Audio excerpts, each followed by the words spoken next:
Hello guys, welcome to TN Talk. இன்னைக்கு நம்ம இன்ட்ரெஸ்டிங்கான வீடியோ தான் பார்க்க போறோம். அதெல்லாம் பார்க்க நீங்களாம் தயாரா இருப்பீங்கன்னு நினைக்கிறேன். சரி வாங்க வீடியோக்குள்ள போலாம். இன்னைக்கு நம்ம முதல்ல பார்க்க போறது அன்பின் சுவர். அன்பின் சுவர்னா என்ன?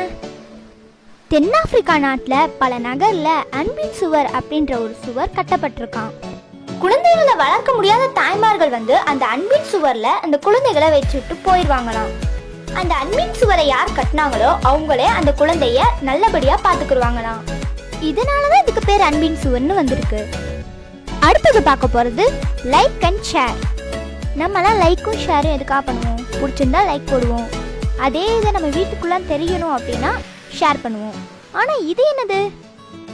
ஏசியால சமீப காலமாவே புதிய சிறு தொழில் ஒன்று பிரபலமாகி வருதான். அது என்ன தெரியுமா? வீட்டிலே இருந்து நிறைய ஸ்மார்ட் போன்கள்ல வச்சு ஒரு குறிப்பிட்ட யூடியூப் வீடியோக்கோ இல்ல ஃபேஸ்புக் பக்கத்திற்கோ லைக்கும் ஷேரும் பண்ணி அதன் மூலமா சம்பாதிக்கிறாங்களாம். இது ரொம்ப நல்லா இருக்குல்ல? சரி வாங்க அடுத்த விஷயத்துக்கு போவோம். அடுத்த விஷயம் நம்ம திருக்குறளை பத்தி தாங்க. துணைக்காலே இல்லாத ஒரு குறளாம். இதுல ஆச்சரியப்படுறதுக்கு எதுவுமே இல்லை. துணைக்காலே இல்லாத குறள்ல என்ன அதிசயம் இருக்கு? அதுல அதிசயம் இருக்கோ இல்லையோ, நம்ம திருவள்ளுவர் சொன்ன ஒரு முக்கியமான விஷயம் இருக்கு. அது என்ன குறள் தெரியுமா? கற்க கசடர கற்பவை கற்றபின் நிற்காதற்கு தக. இந்த குறளின் சிறப்பே எந்த இடத்துலயும் துணைக்கால் வராததுதான். காரணம், ஒருவன் கற்ற கல்வியானது அவனுக்கு வாழ்நாள் முழுவதும் அவனது கால் போலவே துணை வரும் அப்படின்றதுதான். துணைக்காலே வராத குறளுக்கு இப்படி ஒரு அர்த்தத்தை சொல்லியிருக்காரு நம்ம திருவள்ளுவர். சரி வாங்க அடுத்த விஷயத்துக்கு போலாம். போலந்து நாட்டின் சாலையில சைக்கிள் ஓட்டுவதற்கு தனியா ஒரு பாதை அமைச்சிருக்காங்களாம். இதுல என்ன இருக்கு? நல்லதானே அப்படின்னு சொல்லுவீங்க. ஆனா இதுல இன்னொரு விஷயமும் இருக்கு. இந்த சாலை இரவு நேரத்துல ஒளிருமா? ஏன்னா வெளிச்சம் இல்லாத சாலைகள்ல கூட சைக்கிள் பயணிகள் பாதுகாப்பா பயணிக்கணும் அப்படின்றதுக்காக ஒளிரும் சாலைய அமைச்சிருக்காங்க. இதே மாதிரி நம்ம ஊருக்கு வந்தா நல்லா இருக்கும்ல?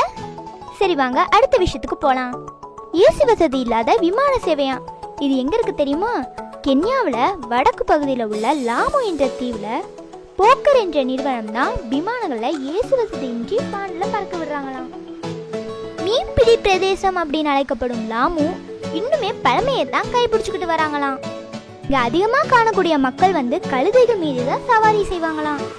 நம்ம ஊரில் இருக்கிற லோக்கல் பேருந்து அதே மாதிரி அந்த ஊரில் போக்கர் விமானங்களை தான் ஆட்களை ஏற்றி செல்லும் பேருந்தா யூஸ் பண்ணுறாங்களாம். இதை விட வியக்கத்தக்க ஒரு விஷயம் இருக்கு, வாங்க பார்க்கலாம். பெல்ஜியம் நாட்டை சேர்ந்த 2 வயதான நியூக்கியம் அப்படின்னு கூப்பிடப்படும் ரேஸ் புறாவை சீன நபர்கள் 13.9 கோடி ரூபாய்க்கு வாங்கியிருக்காங்களாம். இன்னும் இந்த மாதிரி ஏகப்பட்ட இன்ட்ரெஸ்டிங்கான விஷயங்களை கேட்கணும் அப்படின்னா இந்த சேனலை சப்ஸ்கிரைப் பண்ணுங்க. பிடிச்சா லைக் பண்ணுங்க. உங்க ஃபேமிலி ஃப்ரெண்ட்ஸும் இதை மாதிரி தெரிஞ்சுக்கணும் அப்படின்னா ஷேர் பண்ணுங்க. இன்னைக்கு நான் போட்ட வீடியோல உங்களுக்கு எது ரொம்ப இன்ட்ரெஸ்டிங்கா இருந்துச்சோ அதை கமெண்ட்ல சொல்லுங்க. இன்னும் இந்த மாதிரி அதிகமான இன்ட்ரெஸ்டிங் ஃபேக்ட்ஸோட சந்திக்கிறேன்.